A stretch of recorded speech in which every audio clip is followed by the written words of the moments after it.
Hi there, this is Manish Vijay from PM Pulse, and we bring to you yet another episode of Power Packed Ninja video series. In this particular video, I'm going to talk to you about the confusion around epics, user stories, and user points. People who are not from IT sector or telecom sector tend to have these kind of confusions. So let me solve it for you. Keep watching.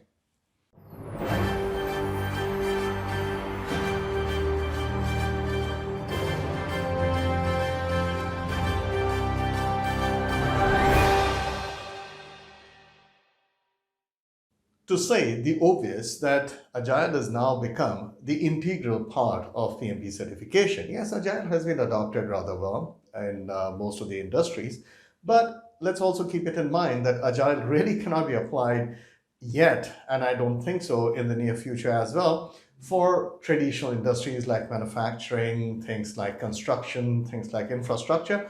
To even think that can be applied there is kind of foolhardy, and I've explained it, and I've actually got into debates with some of the best well-known names in Agile who theoretically just kept on saying it can be applied even with construction, and I proved them wrong.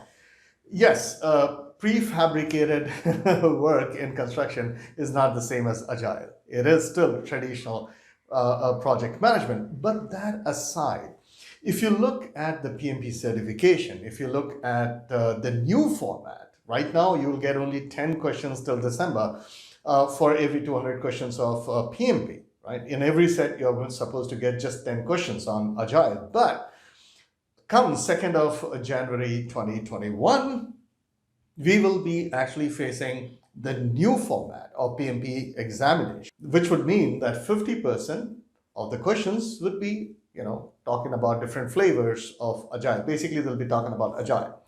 Now, one of the things that I wanted to discuss in this video is, a lot of people who are from a different industry tend to get confused between, hey, what do you mean by epic? What do you mean by user stories? These terms look foreign to them, and to get their minds around it is difficult, and they find it difficult to react to those kind of questions when they show up on PMP exams. So let me actually solve this for you once for all. Epic is nothing but the high level included of what is included in your scope, right? So when you make a project charter, you need to have a scope. And when you have something known as a scope, that's a high level scope, but it will only contain things which are included in the project at a very high level. That's it. That's the meaning of the term scope. Nothing more, nothing less, right? Now, we tend to call them in traditional project management the included part of scope as features or capability, right? These are also known as high-level intentions or high-level requirements. They're not detailed requirements, they're not doable, but they just give you an idea of what's included in the project. That exact same thing is called epic. That exact thing is called epic. That's it. No difference. Just the terminologies have changed. So the high-level requirements or the capabilities or what we call as features in certain industries are exactly what is called epic in Agile. Got it? So that part is taken care of. Now, this epic, just like high-level capabilities, high-level requirements or intentions or features, whichever you call it in your industry, that's part of the included part of the scope. You need to break it down into detailed requirements. You have to break it down. And those detailed requirements are nothing but detailed business rules. They don't have any technical aspect to it. For the projects which are the most technical on the planet, the requirements are absolutely non-technical. They are just the business rule, how the users will actually deal with it. And what kind of experiences would it expose to anybody which uses or interfaces with that particular product or project, beside the point. But that's exactly what is called requirements. So it has to be, all the features have to be broken down into requirements. And guess what? These detailed business rules or the requirements is exactly what is known as user stories. Again, Agile just changed the terminology.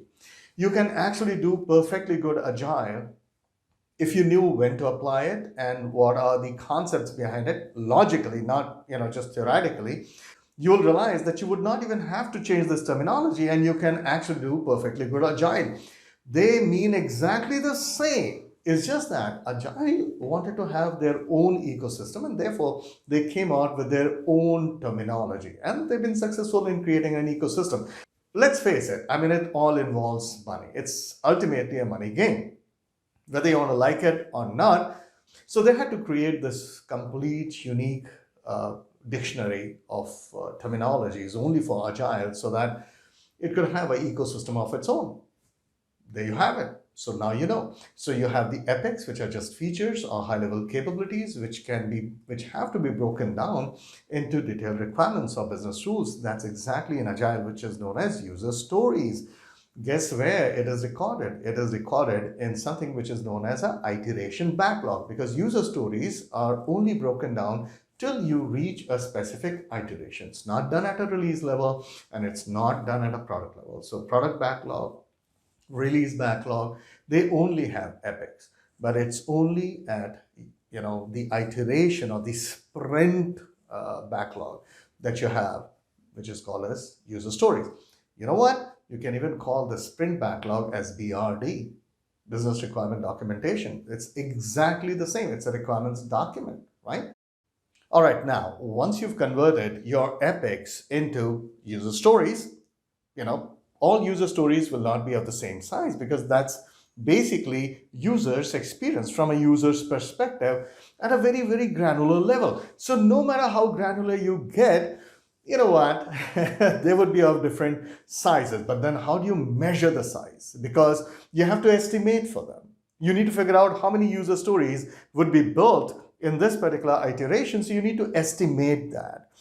And it's not just the duration estimate, it's more to do with sizing. How big or small is a user story? And that's what is called story points. Story points estimation is very similar to something known as function point. Now, function point was something that we used to use in the 90s and the early 2000s.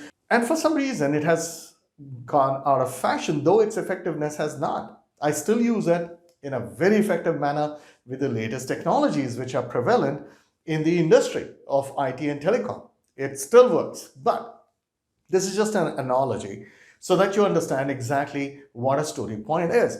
Story point does not give you duration. It is supposed to give you a certain number of points to mean what is the size of this particular requirement. Just like one room is 30 square feet and the other room is 400 square feet. So the 400 square feet is bigger than 30 square feet. And therefore, if I have to tile it or paint it, the effort, the duration that I would take in the bigger room would be more. So the duration is an outcome of the size. Therefore, story points is the sizing for user stories. There you have it. I've tried to demystify and give you a direct link so that you can react to the questions accordingly. I'll be back with more such videos to unravel the mysteries or misunderstandings around Agile for your benefit. This is Manish Vijay from PM Pulse, and you were watching one of the power-packed episodes of PM Ninja video series. And if you liked what you just saw, and if you have some comments or suggestions, please go ahead, leave a comment.